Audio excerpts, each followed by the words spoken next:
Halo, sekarang kita sampai ke segmen terakhir di minggu ke-13. Di segmen terakhir ini saya akan membahas tentang rugi transmisi lapangan. Jadi, nilai transmission loss sistem partisi pada konstruksi rel di lapangan dapat berbeda dengan nilai transmission loss yang didapatkan dari hasil pengukuran di laboratorium. Ini misalnya contoh kasusnya yang pertama adalah kita melakukan pengukuran. Kalau di laboratorium kan kita punya kondisi ideal di mana sumber suara ada di ruang yang pantulannya banyak atau ruang dengung. Sementara kalau di lapangan hal itu tidak dapat dilakukan. Jadi pada kasus di mana sumber diletakkan di luar ruangan, jadi ini sumbernya di luar ruangan dan penerimanya ada di dalam ruangan, kita menghitung nilai. Konsepnya sebenarnya yang bagian awal ini sama nih, ini kayak transmission loss, seperti transmission loss yang biasa. Jadi ada tingkat tekanan suara di luar ruangan atau di sumber dikurangi tingkat tekanan suara di dalam ruang, ditambah dengan kompensasi kompensasi pantulan yang ada di ruangan, dan ditambahkan nilai 6. Di sini ada parameter S. S ini adalah luas partisi dan AX ini adalah luas absorpsi ruangan total di ruangan 45 M Sabin. Yang ini kalau masih ingat caranya ada di segmen yang sebelumnya. Nah, pada kasus yang dibaliknya gitu, pada kasus di mana sumber suara diletakkan di dalam ruangan, jadi source-nya di dalam ruangan, di penerimanya ada di bagian luar ruangan. Perhitungannya sebenarnya konsepnya masih agak mirip di sini, tapi parameternya ada tingkat tekanan suara di sumbernya, ada tingkat tekanan suara di penerimanya, ada 10 dikali log S, ini adalah luasan partisinya, lalu ada dikurangi dengan 20 log R. R ini adalah jarak antara si jarak penerima dan partisi. Jadi ini adalah penerimanya. Ini di sini ada variabel yang disebut dengan R. Dan ada angka 17 konstanta dan ada DI. DI ini adalah indeks arah 10 dikalikan dengan log Q. Q ini adalah faktor arah. Jadi ini adalah faktor arah dari sumbernya. Kalau sumbernya ada di tengah-tengah kayak semacam tergantung di ruangan, nilai Q-nya sama dengan 1. Tapi kalau sumbernya ditaruh di atas meja, nilainya akan berbeda lagi. Atau sumbernya ditaruh di atas lantai, nilai Q-nya juga akan berbeda. Jadi Q-nya sama dengan 2. Nah, ini contoh, kita punya ruang kantor berukuran 10 kali 10 kali 3 dengan alfa 0,40. Jadi ini adalah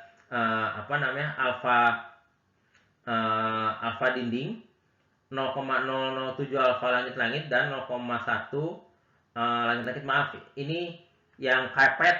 Jadi karpetnya di bawah 0,4, dindingnya 0,07, dan langit-langitnya 0,1. Jika tekanan suara di luar adalah 90 desibel, jadi di bagian ini adalah 90 desibel, dan diinginkan tingkat tekanan suara di dalam kantor ini diinginkan adalah 45 desibel. Tentukan TL yang harus dimiliki oleh setiap dinding.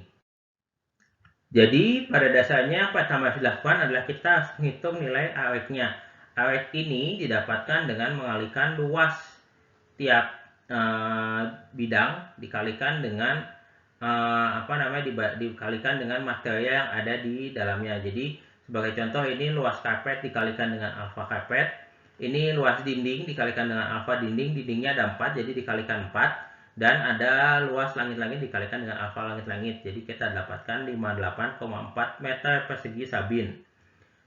Kemudian kita hitung nilai transmission loss-nya. Kita tahu bahwa nilai LP1-nya adalah 90, kita inginkan di penerimanya adalah 45.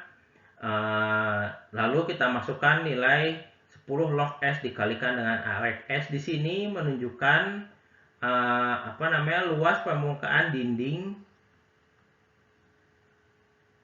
yang menghadap sumber suara. Jadi ini sumber suara, ini luas dindingnya berapa yang menghadap sumber suaranya, lalu dibagi dengan AREC. Jadi luas dindingnya adalah 10 kali 3 dibagi dengan AREC ditambah dengan 6, sehingga didapatkan nilai 48,1.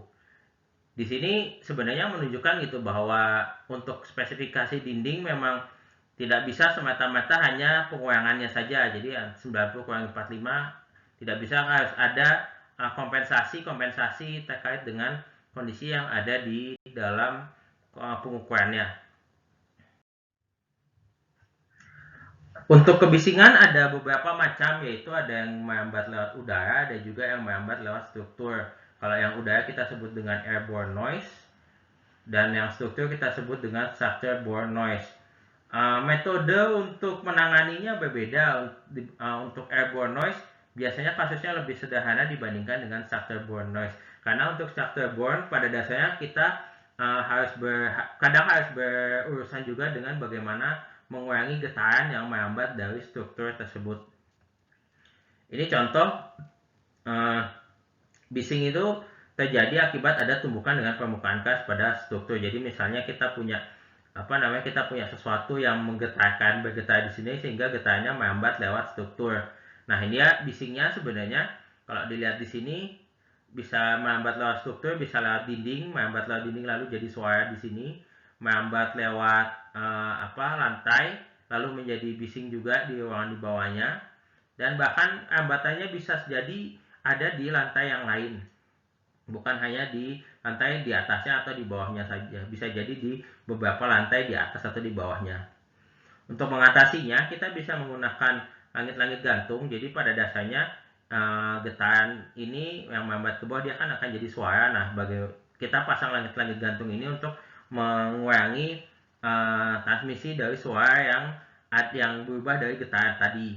Alternatif lain untuk bagian lantai, mengurangi getaran di bagian lantai, kita bisa juga memasang yang disebut dengan lantai mengambang atau floating floor. Jadi floating floor ini pada dasarnya adalah sebuah struktur lantai di mana kita pasang material peredam getaran, bisa jadi patch seperti ini kecil-kecil atau seluruhnya. Lalu di sini dipasang sebuah struktur, dan setelah dipasang struktur itu adalah kita pasang lantainya. Jadi pada dasarnya kita mencoba mengurangi getaran yang merambat ke lantai ini.